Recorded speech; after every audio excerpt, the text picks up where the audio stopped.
오늘은 주님이 오신 성탄절인데 참 기쁘고 즐거운 날입니다. 성탄절은 우리가 교회가 절기로 지키고 있는데 언제나 성탄절마다 기쁘고 즐겁다고 이야기를 해요. 그리고 세상 사람들도 언제나 기쁜 날입니다. 즐거운 날입니다. 즐거운 성탄입니다. 이렇게 이야기를 하고 즐거워하죠. 그러면 우리가 성탄절을 기쁘고 즐거워하는 이유가 무엇일까요?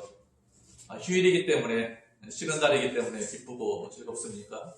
요즘은 성탄절이 공휴일이면 하루 더 쉬게 하겠다 이렇게 이야기하는 사람들도 있더라고요. 공휴일로 시정될 것 같습니다.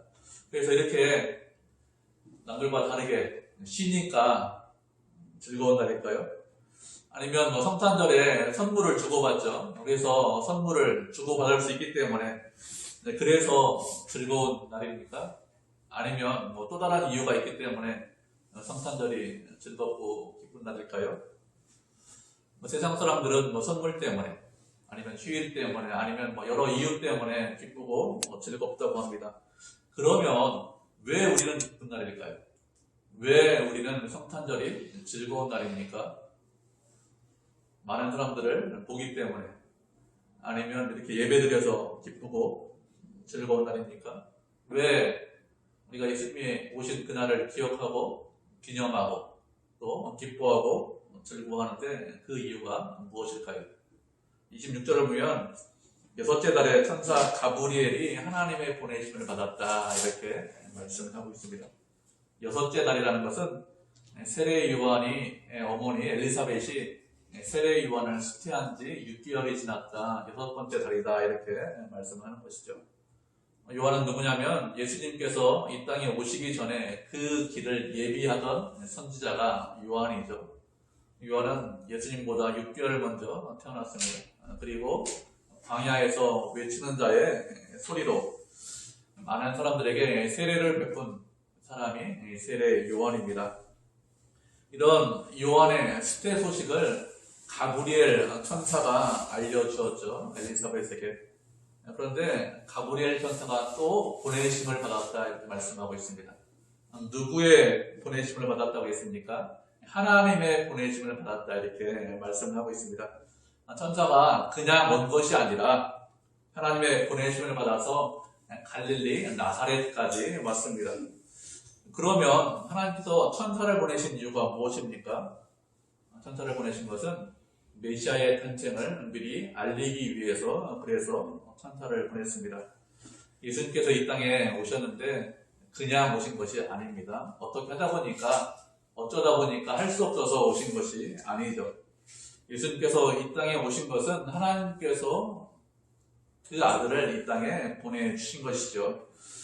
예수님께서 이 땅에 오신 것은 우리가 하나님 우리에게 구원주가 필요합니다. 메시아가 필요합니다. 이렇게 요청해서 오신 것이 아니죠. 세례 요한은 그렇지 않아요.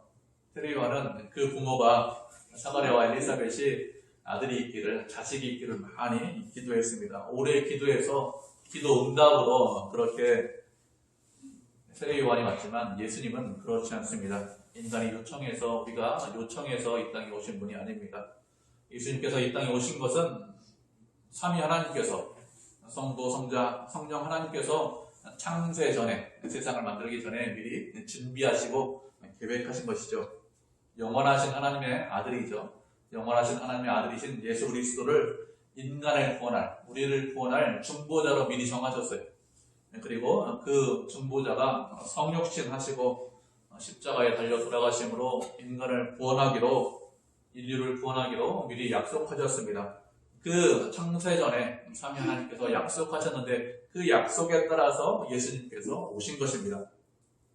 하나님께서 우리를 구원하기 위해서 준비하시고 계획하셨는데 이 계획을 실제로 이 땅에서 실행하시기 위해서 어떻게 했습니까? 천사 가브리엘을 보낸 것이죠. 하나님께서 우리를 위해서 먼저 계획하셨습니다. 먼저 준비하셨습니다. 먼저 행동하셨습니다. 우리는 아무런 소망도 없고 아무런 계획도 없고 사실은 아무런 생각도 없죠. 그런데 하나님께서 우리를 구원하기 위해서 먼저 준비하시고 먼저 행하셨습니다. 그래서 때가 돼서 이제 당신의 아들을 이 땅에 보내주셨습니다. 하나님께서 먼저 준비하셨기 때문에, 행동하셨기 때문에 우리에게 기쁘고 즐거운 날입니다. 하나님께서는 언제나 우리보다 먼저 준비하십니다. 먼저 행동하십니다. 우리가 알지도 못하고 깨닫지도 못하고 생각하지 못했는데 그 전에 아무런 생각도 없을 때 그렇게 먼저 우리를 위하시고 사랑하시죠. 아무런 조건이나 아무런 이유가 사실은 없어요. 우리를 사랑하시는데 어떤 조건이나 어떤 이유가 있기 때문에 우리를 사랑하시는 것이 아니라 조건 없이, 이유 없이 우리를 사랑하시고 우리를 끝까지 위하십니다. 인간은 사실 그렇잖아요. 인간은 언제나 조건적이죠. 당신이 나를 사랑하기 때문에 저도 당신을 사랑합니다. 이렇게 조건적입니다. 그리고 사랑한다고 했지만 시간이 지나서 환경이 바뀌고 조건이 바뀌면 사랑하지 않는다고 합니다. 그리고 미워하고 싫어하는 것이 인간이죠. 그러나 하나님은 그런 분이 아닙니다. 우리를 먼저 사랑하시고 그리고 그 사랑이 변함이 없으십니다. 끝까지 사랑하시죠. 하나님께서 우리를 먼저 사랑하셔서 어떻게 하셨습니까? 하나님의 세상을 이처럼 사랑하사 독생자를 주셨으니 이는 저를 믿는 자마다 멸망하지 않고 영생을 얻게 하려 하심이라 이렇게 말씀하셨습니다. 독생자를 주셨다고 했어요. 하나님께서 우리를 사랑하시고 우리를 위해서 당신의 아들을 주셨습니다. 아버지가 아들을 주셨습니다. 그래서 우리에게 기쁘고 즐거운 날이죠. 우리를 사랑하셨기 때문에, 우리를 위하셨기 때문에 기쁘고 즐거운 날입니다. 그러면 잘 생각해보면 아들을 우리에게 주셨는데 그 아버지도 기쁘고 즐거운 날일까요? 아들이 어떻게 죽는지 알고 있죠. 죄 없는 아들이 십자가에서 수치와 모욕을 당하는 것을 알고 십자가에서 죽어야 된다는 것을 알고 있는데 그 아버지에게도 기쁘고 즐거운 날입니까? 이런 모든 것을 다 알고 계시는데 그 아버지가 어떻게 하셨습니까? 우리를 사랑해서 그 아들을 우리에게 주셨습니다. 그래서 우리가 기뻐하고 즐거워하고 감사하고 찬송하는 것이죠. 그 은혜와 사랑에 대해서 감격하는 것입니다. 주님은 언제나 우리에게 기쁜 소식이에요. 주님은 언제나 우리에게 소망이고 즐거움입니다. 주님 밖에는 소망이 없고 주님 밖에는 즐거움이 없습니다. 그렇기 때문에 우리가 그 주님을 찬송하고 기뻐하고 주님께 영광을 돌리는 것이 마땅하죠. 세상 사람들은 선물 주고받는 것 때문에 기뻐해요. 우리는 왜 기쁘고 즐겁습니까? 우리의 생명 때문에 기쁘고 즐거운 거죠. 천사가 하나님의 보내심을 받아서 갈릴리 나사렛이라는 동네에 가니 그 동네에 다윗의 자손 요셉이라고 하는 청년과 약혼한 그런 처녀가 있었습니다. 그 처녀의 이름은 마리아죠. 우리가 다 알고 있습니다. 천사가 마리아에게 인사를 하는데 은혜를 받은 자여 평안할지어다 이렇게 인사를 합니다. 히브리 사람들은 보통 인사할 때 이런 식으로 인사하지 않습니다. 그냥 평안할지어다 이렇게 인사해요. 우리가 잘 아는 말로 하면 샬롬 이런 뜻입니다. 샬롬 이렇게 인사를 하는데 가브리엘은 이렇게 여자를 만나서 마리아를 만나서 샬롬 이렇게 인사하지 않고 은혜를 받은 자여 앞에 붙이고 그 다음에 샬롬 이렇게 인사를 했습니다. 그러면 은혜를 받았다는 것이 무슨 뜻일까요? 우리가 무슨 뜻인지 말씀을 한 것을 살펴보도록 하겠습니다. 룻기 2장 13절입니다. 룻기 2장 13절 구약성경 404페이지네요. 제 성경으로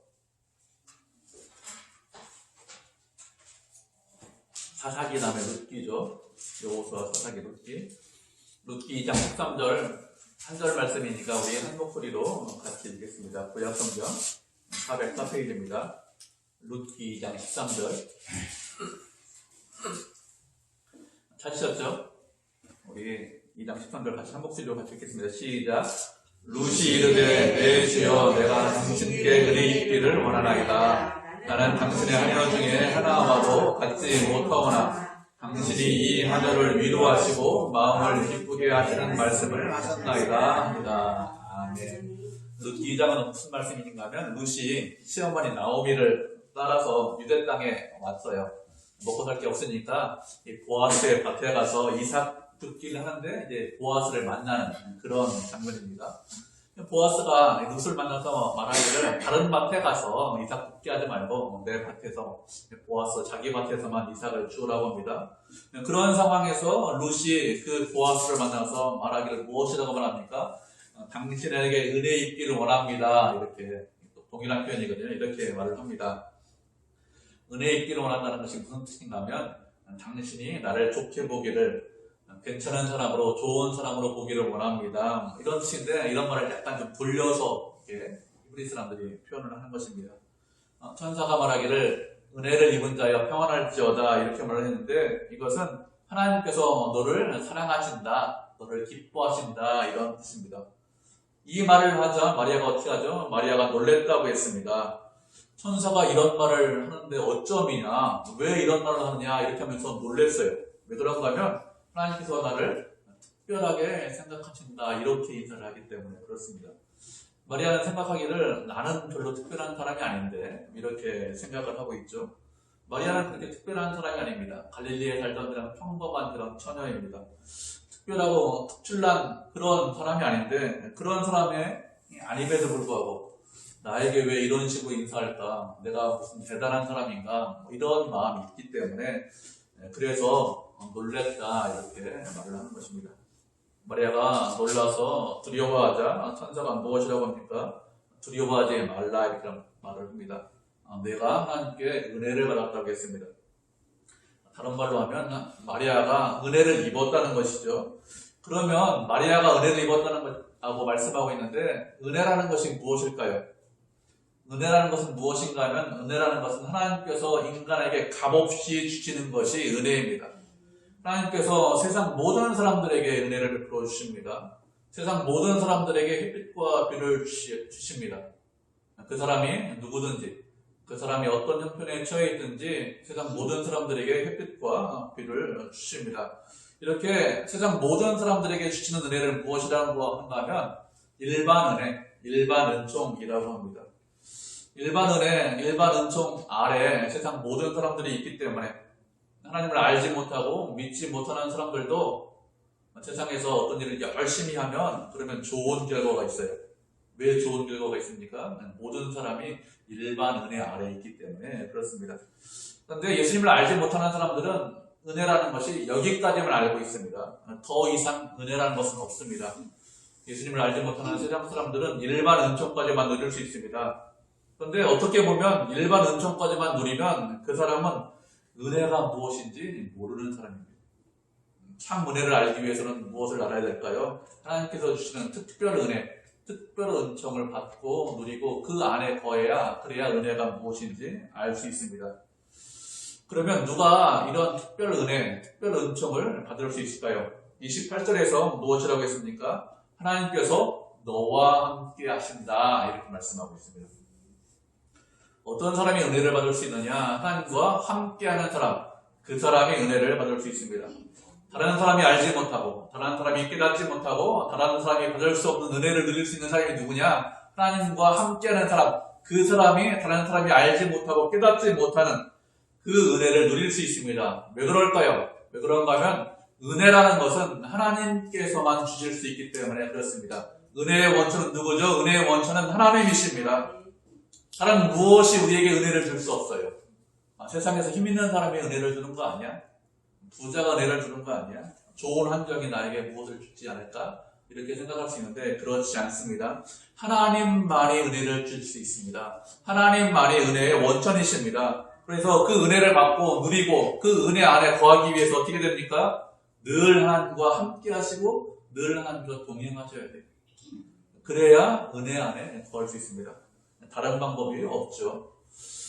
그렇게 은혜의 원천이신 하나님과 함께 해야 은혜를 누릴 수 있는데, 그러면 우리가 하나님과 함께 하기 위해서 어떻게 해야 될까요? 어떻게 해야 하나님과 함께 할 수 있습니까? 무엇을 해야 되는지 우리가 말씀을 찾아보도록 하겠습니다. 야고보서 4장 8절입니다. 야고보서 4장 8절 우리 한 절만 보도록 하겠습니다.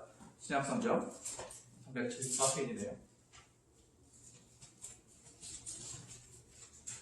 야고보서 4장 8절입니다.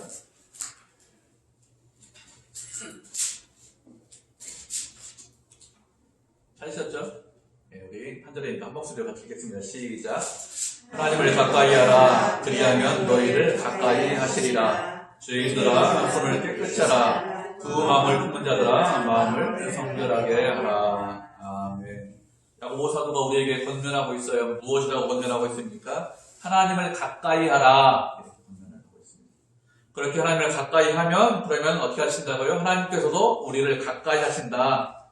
그러니 너희가 하나님을 가까이 해라. 이렇게 권면을 하고 있습니다.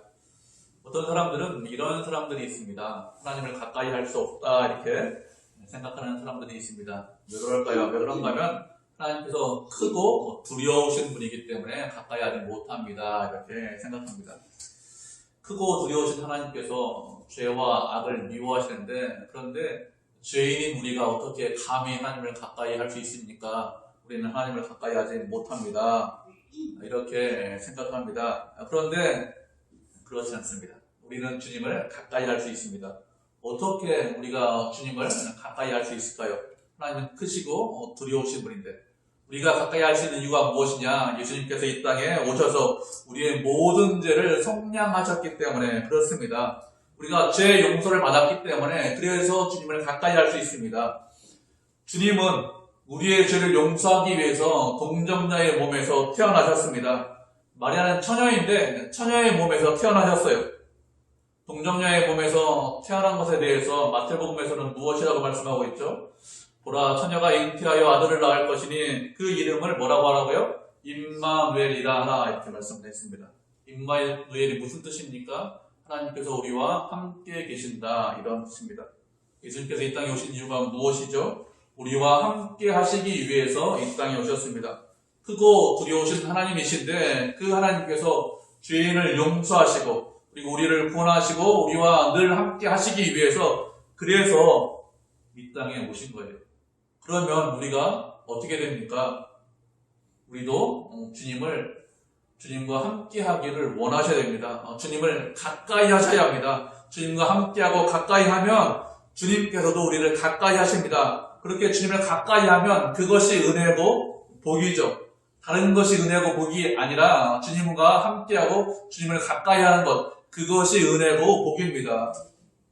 우리가 잘못 생각하면 이렇게 생각할 수 있어요. 하나님께서 은혜의 원천이시고 하나님께서 은혜를 주십니다. 이렇게 생각하면 이렇게 말씀을 드리면 사람들이 보통 이렇게 설교를 들을 때 그렇지 하나님께서 은혜의 원천이니까 하나님을 가까이 하면 복을 받아서 내가 부자도 되고 평안하고 또 건강할 수 있어. 물론 맞습니다. 하나님께서 이런 것도 주십니다. 부자도 되게 하시고 내 앞길도 잘 열어주시고 다른 것들도 다 주십니다. 안 주시는 것이 아니라 모든 것을 주십니다. 그런데 이런 모든 것보다 더 크고 더 진정한 은혜가 무엇이냐? 하나님께서 우리와 함께 계시는 것이죠. 그것이 가장 큰 은혜이고 가장 진정한 은혜입니다. 경제적으로 여유가 있습니다. 인생에 아무런 문제가 없습니다. 앞뒤에 활짝 다 열려 있습니다. 그런데 하나님과 멀어져 있어요. 그러면 그것이 은혜일까요? 그렇지 않습니다. 그것은 은혜가 아니겠죠. 하나님께서 함께 하지 않으면 이런 모든 것들이 다 있어도 사실은 그것은 아무것도 아닙니다. 하나님께서 함께 하지 않으면 그것은 진정한 은혜라고 말할 수 없습니다. 하나님과 함께 하는 것이 진정한 은혜죠. 하나님과 함께 하면 우리가 어떤 상황에 처해 있든지 근심하거나 걱정하거나 염려할 이유가 없어요. 왜요? 하나님께서 모든 것이 되시기 때문에 그렇습니다. 그렇기 때문에 하나님을 가까이 하셔야 됩니다. 하나님과 친밀하고 동행하고 함께하고 기도하고 하나님과 날마다 주님 제 인생길을 책임져 주십시오. 제 고난과 어려움이 있는데 그것들을 주님께서 붙잡아 주십시오. 그렇게 주님을 저는 가까이 하겠습니다. 주님께서 모든 것이 되신다고 말씀하셨사오니 주님과 저를 함께 하겠습니다. 저는 주님이 기쁘고 즐겁습니다. 이렇게 늘 가까이 하시면 그것이 우리 인생의 가장 큰 은혜죠. 가장 큰 행복이고 또 우리 삶의 목적입니다. 왜 사십니까?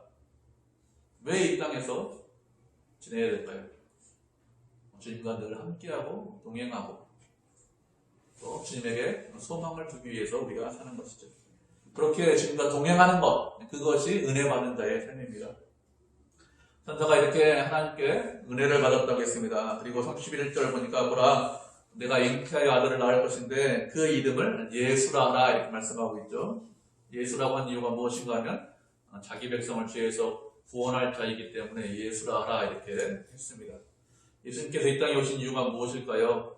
예수님께서 이 땅에 오신 이유는 말씀드린 대로 우리를 죄에서 구원하기 위해서 이 땅에 오셨습니다.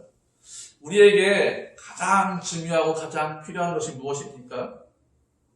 죄에서 구원하고 죄에서 해방하는 것이 가장 필요하고 가장 중요합니다. 목사님 오늘 크리스마스인데 가장 필요한 게 게임기고요. 가장 필요한 게 돈이고 선물이지 무슨 죄에서 구원하는 게 필요합니까? 그게 더 필요합니다. 혹시 이렇게 생각할지 모르는데 사실 그렇지 않습니다. 우리를 가장 어렵게 하고 가장 힘들게 하는 게 무엇이죠? 그것이 죄입니다. 죄에 있는 것이 죄 가운데 있기 때문에 힘들고 어렵죠. 죄에서 구원해야 그래야 우리가 인간답게 살 수 있습니다. 시궁창에서 꺼내야 그래야 새 옷을 입는 것이 의미가 있어요. 새 옷을 입었습니다. 깨끗하게 입었습니다. 그런데 시궁창에 다시 들어가요. 새 옷을 입은 것이 무슨 의미가 있을까요? 아무런 의미가 없겠죠. 꺼내놔야 그래야 그 이후부터 새 옷을 입고 깨끗하게 사는 것이 의미가 있지. 그렇지 않고 꺼내지도 않았는데 또다시 들어갈 건데 그런데 무슨 의미가 있습니까? 새 옷을 입었다는 것이. 부자로 산다는 것이 무슨 의미가 있습니까?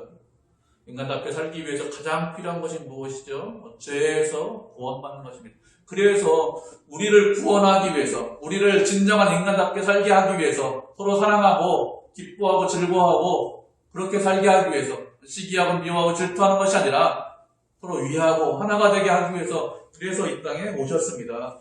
죄에서 구원하는 것이 가장 중요하고 가장 필요하죠, 우리에게. 그리고 32절을 보면 무엇이라고 했습니까? 그가 큰 자가 된다고 했습니다. 큰 자가 된다는 것은 다른 말로 하면 지극히 높으신 자의 아들이라고 했습니다. 지극히 높으신 자라는 것은 하나님을 말하겠죠. 하나님의 아들이라는 것이죠. 동정녀의 몸에서 아이가 태어날 것인데 그 아이가 하나님의 아들이라는 것입니다. 그리고 그 예수님에게 그 조상 다윗의 왕위를 그에게 줄 것이다 이렇게 말씀하고 있습니다. 그 조상 다윗의 왕위를 그에게 줄 것이라는 것은 하나님께서 다윗과 언약을 맺었는데 그 언약을 예수님을 통해서 이루신다, 성취하신다 이런 뜻입니다. 그러면 하나님께서 다윗과 언약을 맺었는데 무슨 언약을 맺었을까요? 어떻게 언약을 맺었는지 우리가 말씀을 이것도 찾아보도록 하겠습니다. 사무엘하 7장 16절입니다. 사무엘하 7장 16절 말씀 보도록 하죠.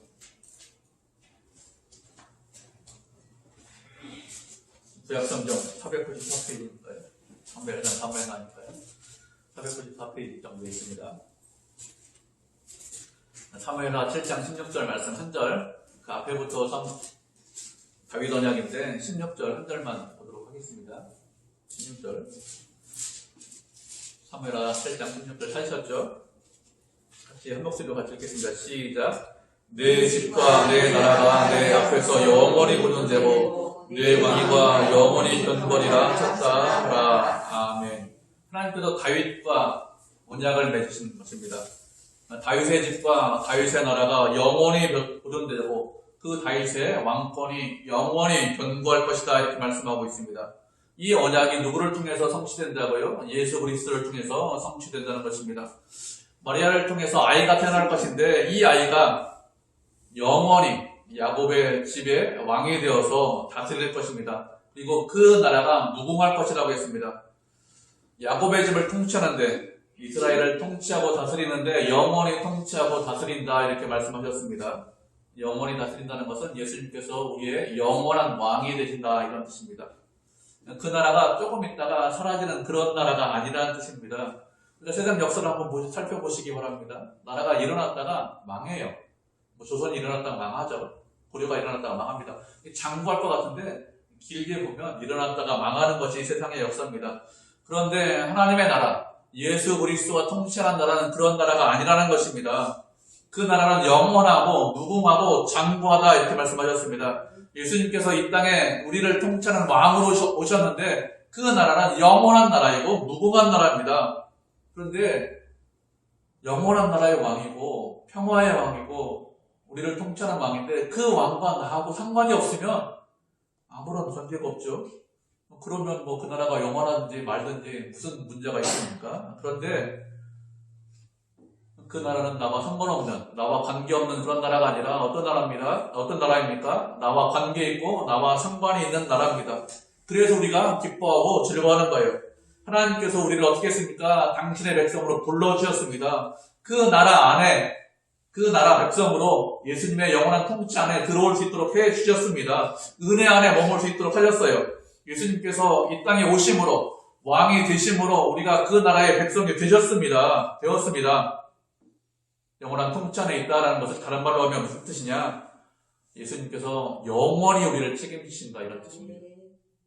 우리 식으로 이야기하면 우리가 어떤 문제가 있든지, 어떤 고난이 있든지, 어떤 어려움이 있든지, 기쁨과 즐거움과 슬픔이 있든지 관계없이 하나님께서 우리를 책임지시고 우리를 끝까지 인도하시고 끝까지 사랑하시고 버리시지 않는다는 것이죠. 영원한 나라, 영원한 백성이 되었다는 것입니다. 그 나라가 영원한 나라가 될 건데 누구를 통해서요? 예수 우리를 통해서 그것이 이루어진다는 것이죠.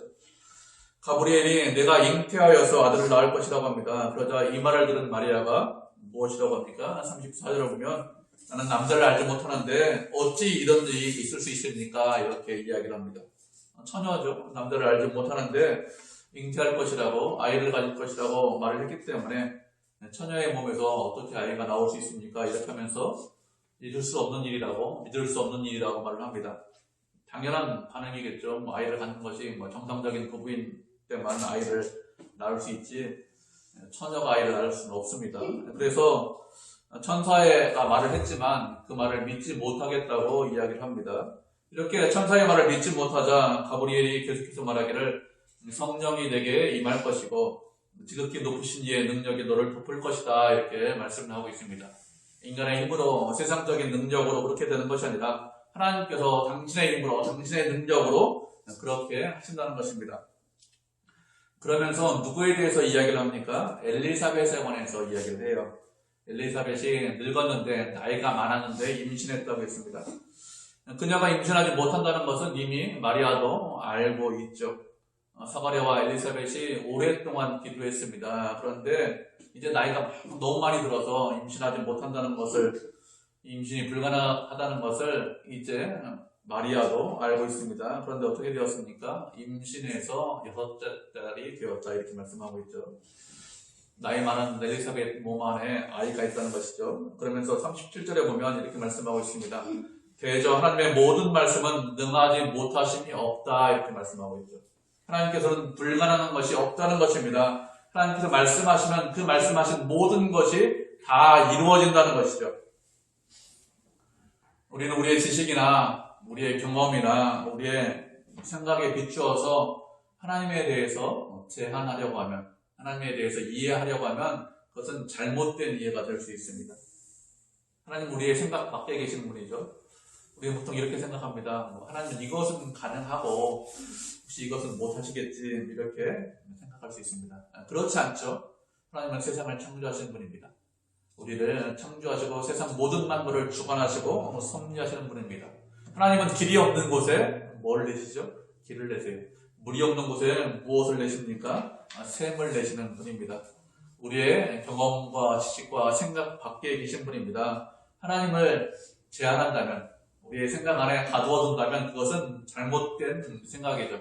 하나님은 광대하신 분입니다. 하나님은 위대하신 분입니다. 우리의 생각을 넘으시는 분입니다. 못하실 것이 없으신 그런 분입니다. 그 하나님께서 나이가 많은 엘리사벳에게 아이를 주셨습니다. 하나님의 모든 말씀에 능하심이 없다, 이렇게 말을 하자 마리아가 무엇이라고 합니까? 주의 여종이오니 말씀대로 이루어질 것입니다, 이렇게 고백을 하고 있습니다. 마리아가 어떻게 합니까? 천사가 전한 말을 그대로 다 믿었습니다.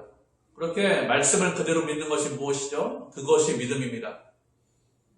하나님께서 마리아에게 이제 내 몸에 아이가 있을 것이다, 너희가 아이를 줄 것이다, 이렇게 마리아에게 상의하고 의논하셨나요?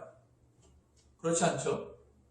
상의하거나 의논하거나 너 어떻게 생각하느냐 의견을 묻지 않으셨습니다. 그렇지만 마리아는 어떻게 합니까? 말씀대로 이루어집니다, 이렇게 대답을 했습니다. 이렇게 대답을 했지만 사실은 걱정이 있고 염려가 있겠죠. 인생에 어떤 일이 일어날지 알지 못합니다. 처녀의 몸으로 잉태했기 때문에 사람들이 믿겠습니까? 잘못하면 우리가 아는 대로 돌멩이 맞아서 죽을 수 있습니다. 아니면 그것 때문에 어떤 고난과 어려움이 올 수 있습니다. 그렇지만 마리아는 그것을 믿음으로 받았습니다. 미래가 불투명하고 자신의 삶에 어떤 고난이 있고 어떤 어려움이 있다고 하더라도 하나님께서 하시는 모든 것은 다 옳습니다. 하나님의 뜻은 다 이루어집니다. 하나님의 말씀대로 그대로 받아들이겠습니다. 그것이 믿음이죠. 하나님께서 하시는 일, 그 일을 내가 이해하든지 아니면 이해하지 못하든지 하나님께서 하시는 모든 일은 항상 옳습니다. 하나님은 잘못하시거나 실수하시거나 실패하지 않으시죠. 우리가 잘못하고 우리가 실수하는 거죠. 하나님은 실수하지 않습니다. 하나님은 잘못하지 않으십니다. 하나님은 언제나 옳으신 분이죠. 하나님이 언제나 옳다는 것을 알고 그 말씀에 순종하는 것, 그것이 믿음입니다. 마리아는 어떻게 이렇게 믿음으로 반응했죠. 참 좋은 신앙이에요. 사실 좀 어리거든요. 10몇 살밖에 안 되는 어린데 참 좋은 믿음, 참 좋은 신앙을 가졌습니다. 이렇게 좋은 믿음, 좋은 신앙을 가지고 있는 것, 이것이 상당히 중요합니다. 하나님은 어떤 사람을 사용하시느냐? 좋은 믿음, 좋은 신앙을 가지고 있는 사람들을 사용하세요. 세상에 많은 사람들이 있습니다. 우리와 같이 평범한 수많은 사람들이 있어요. 그런데 어떤 사람을 사용하셔서 당신의 일을 하실까요? 하나님의 말씀에 믿음으로 반응하고 믿음으로 순종하는 사람들, 하나님을 끝까지 믿고 의지하는 사람들, 그런 사람들을 사용하셔서 당신의 일을 하십니다. 그런 사람들을 하나님께서 기뻐하시죠. 오늘은 성탄절이죠. 그리고 22년도 마지막 주일입니다. 하나님께서 당신의 아들을 이 땅에 보내주신 날을 우리가 기억하고 기념해서 그래서 우리가 예배드리고 있습니다. 아무도 누구도 사랑하는 아들을 줄까요? 아버지가? 아들을 사랑하는데 돈 때문에 아니면 다른 것 때문에 생명을 줍니까? 그렇지 않죠. 그런데 아버지가 주셨습니다. 그리고 그 아들은 기꺼이 순종해서 우리를 사랑해서 이 땅에 오셨습니다. 이 땅에 오셨다는 것은 오신 것으로 뜻이 아닙니다. 오셨다는 것은 우리를 구원하셨다는 거예요. 이 땅에 오신 이유가 무엇입니까? 십자가에 달려 돌아가시기 위해서, 십자가 모욕을 당하기 위해서, 주의 용서하기 위해서 이 땅에 오셨습니다. 그래서 우리가 어떻게 되었습니까? 추하고 악한 죄에서 해방되었습니다. 이 모든 것이 어떻게 됐어요? 예수님께서 이 땅에 오심으로 이루어졌습니다. 그렇기 때문에 우리에게는 사실은 기쁘고 감사하고 즐거운 날이죠. 이렇게 기쁜 날에, 즐거운 날에 어떻게 될까요? 우리도 믿음으로 반응하셔야 됩니다. 주님을 사랑하고 주님을 가까이하고 주님의 뜻에 순종하고 주님께 영광을 돌리는 그런 성도, 그런 교회가 되어야 됩니다. 그렇게 믿음으로 반응하고 하나님을 사랑해서 하나님께 영광을 돌리는 그런 교회, 그런 성도가 되기를 주님의 이름으로 축복을 드립니다. 아멘.